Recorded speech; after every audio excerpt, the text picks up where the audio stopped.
ನಾನು ನನ್ನ ಹೋರಾಟವನ್ನು ಈ 3 ಜಿಲ್ಲೆಗಳಲ್ಲಿ ಕೋಲಾರ, ಚಿಕ್ಕಬಳ್ಳಾಪುರ, ಬೆಂಗಳೂರು ಗ್ರಾಮಾಂತರದಲ್ಲಿ ನೀರಾವರಿ ವಿಚಾರದಲ್ಲಿ ನಾನು ದೊಡ್ಡ ಹೋರಾಟವನ್ನು, ಪಾದಯಾತ್ರೆಯನ್ನೇ ನಾನು ಇಟ್ಕೊಳ್ಳೋದಕ್ಕೆ ನಾನು ಸಿದ್ಧ ಇದ್ದೀನಿ.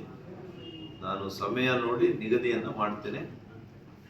ಎಲ್ಲ ಕಡೆ ನಾನು 3-4 ಜಿಲ್ಲೆಯಲ್ಲಿ ಪ್ರವಾಸ ಮಾಡಲಿಕ್ಕೆ ನಾನು ತಯಾರಾಗ್ತಾ ಇದ್ದೀನಿ. ಸರ್, ಈಗ ಮೊನ್ನೆ DCM ಅವರು ಪವನ್ ಕಲ್ಯಾಣ್ ಅವರು ಬಂದಿದ್ರು.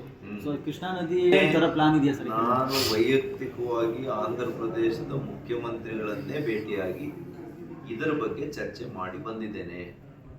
ಅವ್ರು ಒಂದೇ ಮಾತು ಹೇಳಿದ್ರು, ಸುಧಾಕರ್, ನಿನ್ನ ಬದ್ಧತೆ ನನಗೆ ಗೊತ್ತಿದೆಯಪ್ಪ, ಆದರೆ ನಿಮ್ಮ ಸರ್ಕಾರ ಇಲ್ಲಿವರೆಗೂ ನೀರಾವರಿ ಸಚಿವರಾಗಲಿ ಮುಖ್ಯಮಂತ್ರಿಗಳಾಗಲಿ ಯಾರು ಕೂಡ ನನ್ನ ಜೊತೆ ಪ್ರಸ್ತಾಪ ಮಾಡಲಿಲ್ಲ. ಅವರು ಪ್ರಸ್ತಾವನೆ ಮಾಡಲಿ, ಆಮೇಲೆ ಅದನ್ನು ಹೇಗೆ ಮಾಡಬೇಕು ಅಂತೇಳಿ ನಾವು ಚರ್ಚೆ ಮಾಡಿ ಮಾಡೋಣ, ನಿಮಗೆ ಸಹಾಯ ಮಾಡ್ತೀನಿ ಅಂತೇಳಿ ನನಗೆ ಮಾರ್ಮಿಕವಾಗಿ ಹೇಳಿದೆ. ನಾನು ಹೇಳಿದೆ, ಈ ಸರ್ಕಾರ ಒಂದು ವೇಳೆ ಮಾಡೋಕ್ಕಾಗದೇ ಇದ್ರೆ ಇನ್ನೆಲ್ಲ 2 ವರ್ಷ ಬಂದ್ಬಿಟ್ಟಿದೆ, ನಮ್ಮ ಸರ್ಕಾರ ಬಂದೇ ಬರುತ್ತೆ ಸರ್ 28ರಲ್ಲಿ, ಅವಾಗಾದರೂ ಕೊಡಿ ಅಂತ ಹೇಳಿದ್ದೀನಿ. ಆಗ ನೀನೇ ಮುಂದೆ ಬಂದು ಪಾಪ, ನಾನು ನಿನಗೆ 100ಕ್ಕೆ 100 ನೀರನ್ನು ಕೊಡೋ ಜವಾಬ್ದಾರಿ ನಂದು ಅಂತ ಹೇಳಿದೆ.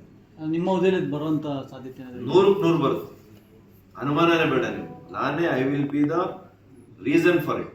ಇವ್ರ ಕೈಲಿ ಏನೂ ಮಾಡೋಕ್ಕಾಗಲ್ಲ. ನಾನಿವತ್ತು ಜನರಿಗೆ ಮಾತು ಕೊಡ್ತಾ ಇದ್ದೀನಿ. ಆ ಸರ್ಕಾರ ಇನ್ನೂ ಕೂಡ 4 ವರ್ಷ ಇದೆ. ನಮ್ಮ ಸರ್ಕಾರ ಇನ್ನು 2-2.5 ವರ್ಷದಲ್ಲಿ ನಮ್ಮದು ವಾಪಸ್ ಬರುತ್ತೆ. ಇನ್ನು 1.5 ವರ್ಷ ಸಮಯ ಇರುತ್ತೆ ನನಗೆ.